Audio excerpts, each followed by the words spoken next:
Hello world, we are live and this is Office Hours. This is your chance to come talk to me about anything and whatever um, for about an hour.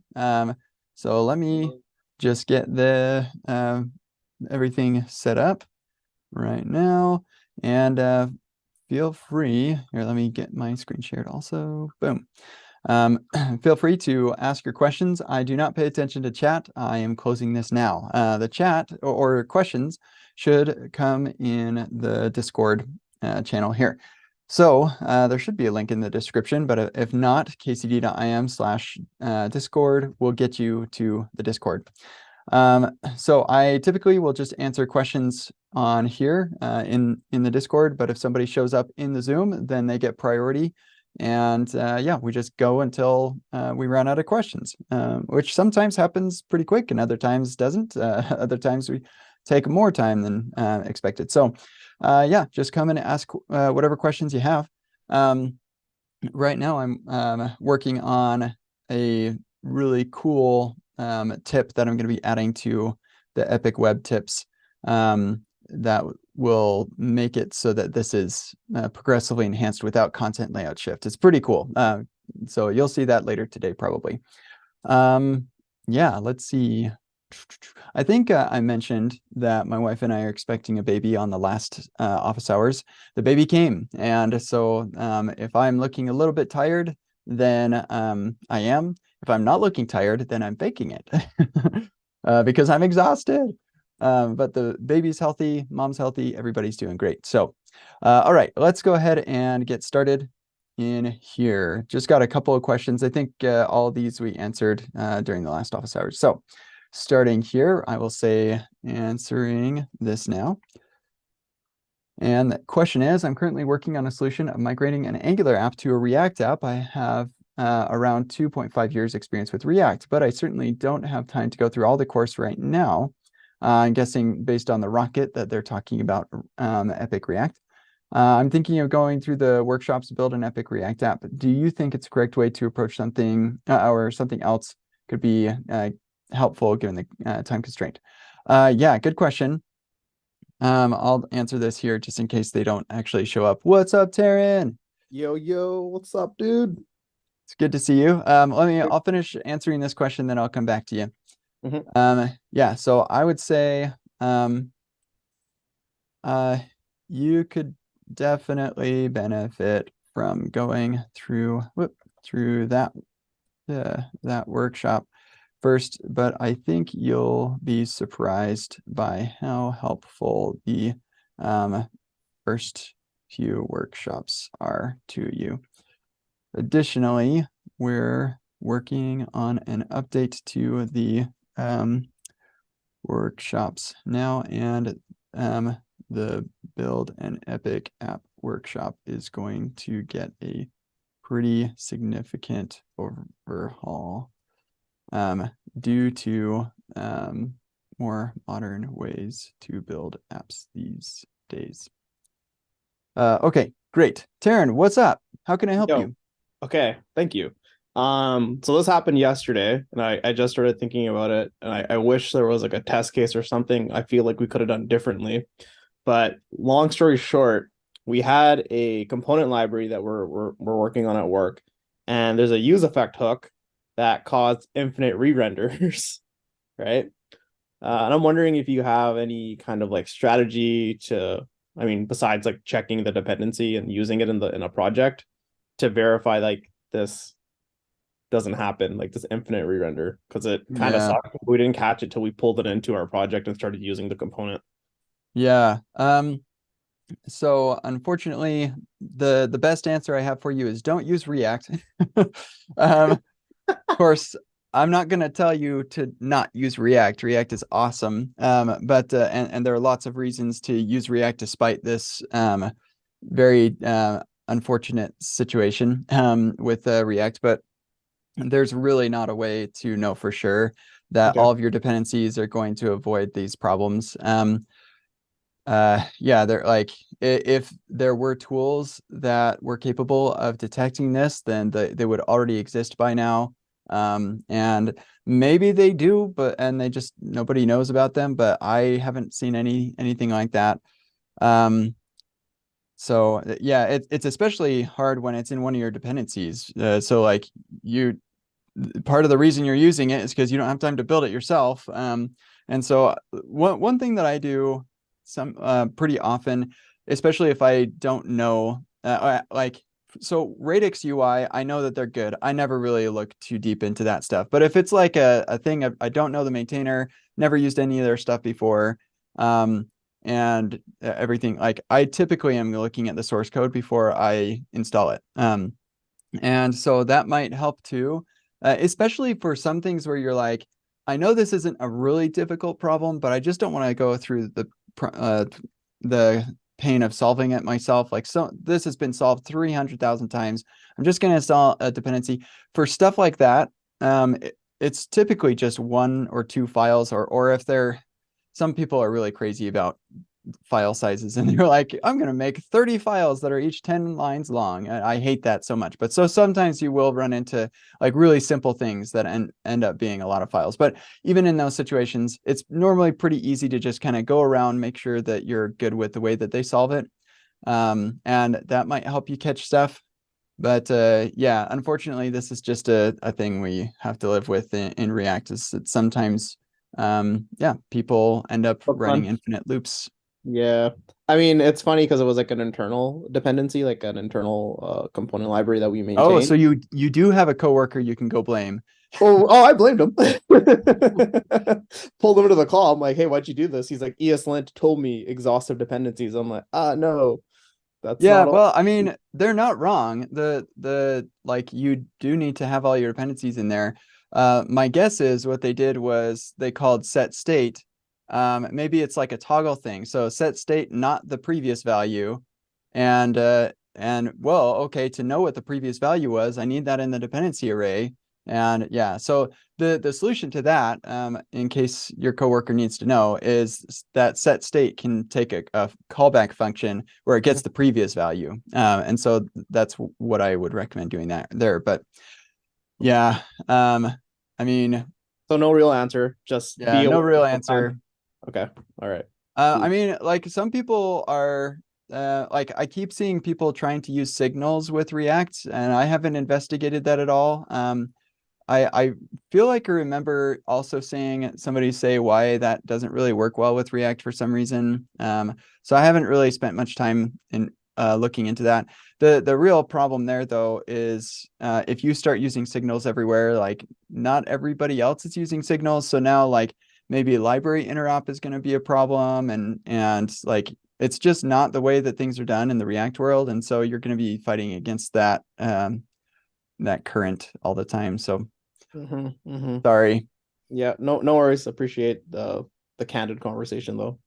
Yeah. React is imperfect. Ah. Cool. Did you have any other questions or was that it?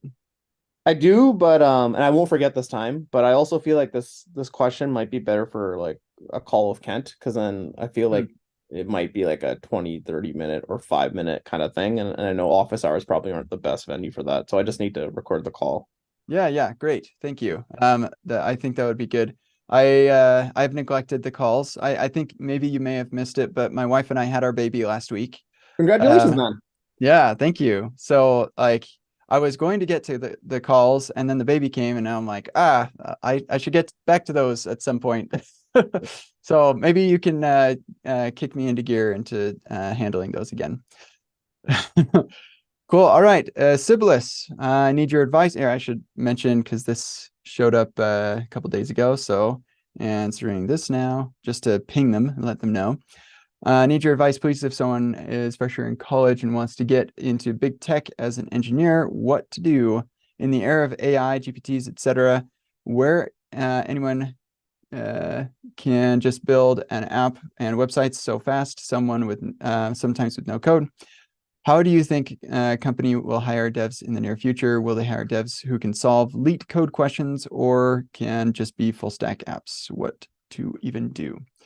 All right, so I would say don't worry about the fact that AI is doing all this stuff. Like, don't ignore it. Don't put your head in the sand or whatever. And I would suggest learning how to use those tools. But yeah, there's still an enormous demand for custom software, and I expect that to be the case for quite some time. So I wouldn't get distracted by that stuff. As far as like worrying about what the future holds for you, I would learn how to use it and make yourself faster. But I wouldn't go and say, okay, well, I'm going to go be a plumber because that'll take a long time to automate that job, I guess. I mean, if you want to be a plumber, like do it. It's great. I have friends who are plumbers and it's awesome of them. But if you enjoy coding, then you can still make lots of money coding and take care of your all of your needs and everything, even in with the future of AI and all of that. So I wouldn't worry about it personally. Learn it and use it effectively, but I don't think that it's going to take your job, unless you don't learn it and don't use it effectively, and then yeah, maybe you will get left behind. So I do think that it's something you should pay attention to in helping you accomplish your tasks as an engineer. Yeah, and what's really going to separate people in this world is those who know how to use it effectively and those who don't. If and that isn't just like those who use it and those who don't, but those who use it effectively, because especially now, but probably even in the future, we're going to have a lot of people who don't know how to use AI, and like they'll just use it and accept whatever they get and then end up with all the bugs that they don't know how to fix later. So you do need to have a good understanding of what is going on, at least now. Maybe in the future we'll hit the singularity and everything will just be amazing and the AI will do everything, and I don't know, who knows what that future looks like. But for right now, there's nothing you can do about that future anyway, so don't worry about it. So, all right, Albert, any recommendations on where to learn Docker? Oh, dang, I probably won't be able to answer this question. Notice your free tutorial on deploying was covering it a bit, so I wanted to learn it before taking the tutorial so I can better understand why you're choosing specific options in Dockerfile.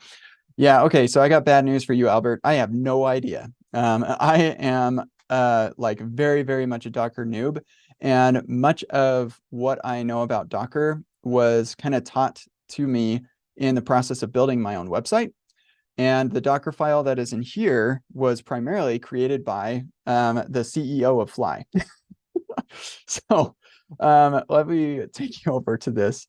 And actually, this is like what's funny about this is so the CEO of Fly, Kurt, whatever his last name is. What is his last name? Why am I not getting all the contributors to this file? Okay, we're gonna go back many eons ago. Here he is. So Kurt is the one who created the Docker file in the first place, and yeah, did a lot of stuff with this. So anyway, I like barely understand this stuff is what I'm trying to say. I understand it well enough to like be really able to explain what's going on each step like relatively well, but yeah, I don't have a really good learning resource to answer your question. But what's interesting is that this file then became the Docker file for the Indy stack and the Blue stack in Remix, and then it became the Docker file in the Epic stack as well. And so like everything comes back to the kentzydodds.com Docker file for like most Remix apps that are using Docker, which I think is kind of funny. So yeah, sorry, I don't have a really good learning resource for you on Docker. I would just look up the official learning resources from like the Docker website and go through that. So I didn't have a learning resource. I didn't go through any learning resource. Otherwise, I'd give you the one I went through. My learning resource is the School of Hard Knocks. So I'm so sorry to not give you a better answer than that. Trial and error. All right, Jack. If I purchase Epic Web for the current price, is the course for Epic, React, and Testing JavaScript included in the bundle or not? It is not. That was a first day, first 24 hours only deal. So yeah, if you want to get Epic, React, and Testing JavaScript, those are separate purchases. That said, if you want to get both of them, then you could go to kcdbundle.com and you can get both of them, both the Epic, React, and Testing JavaScript together at a discount. So if you were planning on getting both of them anyway, this would be the way to get them both. Eventually, we're going to probably do some sort of bundle with Epic React or Epic Web and all of these two. And in fact, we are like in trying to decide how much to say, but we're going to make Epic Web, Epic React, and Testing JavaScript a lot more cohesive in the near future. We're actively working on that right now. But that's like many months away. Probably second quarter of next year is when we'll see some of that come to fruition. So, yeah, there you go. What's up, Taryn? I want to ask, but I don't want to ask, but I'll ask. So I bought like pretty much all your courses. So I Thank already you. have testing JavaScript.com and I already have Epic React. And then when I bought the bundle, I got like vouchers for those two courses. Hmm. Is it possible to transfer those to people, or is that just like not a thing we're gonna do? Yeah, that's not an option. It was just Okay, like cool. here's a really cool thing, as kind of like a celebration, I guess, of the day one. But yeah, for existing license holders, there's nothing other than early access. So Okay. Ruben Casas is typing. Oh my gosh, I haven't seen Ruben in a long time. Hi, Ruben. I'm waiting. Oh, what? He stopped typing. Ruben, did I scare him away? Ruben's a good friend. So while he's typing, I'll just tell you, Ruben has taken me out around town in London multiple times. That's where he lives. And the first time I was in London, he was a tour guide in college. Oh, just came to say hello. Yeah, I'm glad you did.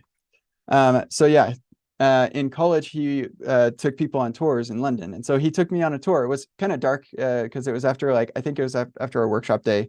But yeah, it took me to Buckingham Palace and a bunch of other stuff, and it was awesome.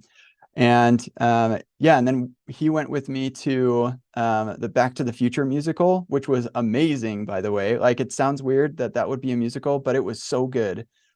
Really, really cool. So we had a great time there. And then another time I went to London, he went with me to the 6-hour Harry Potter Cursed Child play in London, which was so good. But we sat in there for 6 hours straight all day. We were just like watching Harry Potter.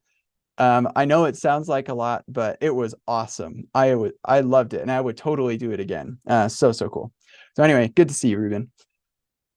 Cool. Well, I'm not seeing any other questions. Nobody else has showed up in Zoom, and so I think we're going to shut this thing down. And I'm going to work on my tip. You're going to love this tip. This is so cool. This is going to be a really good one. So look forward to that probably today.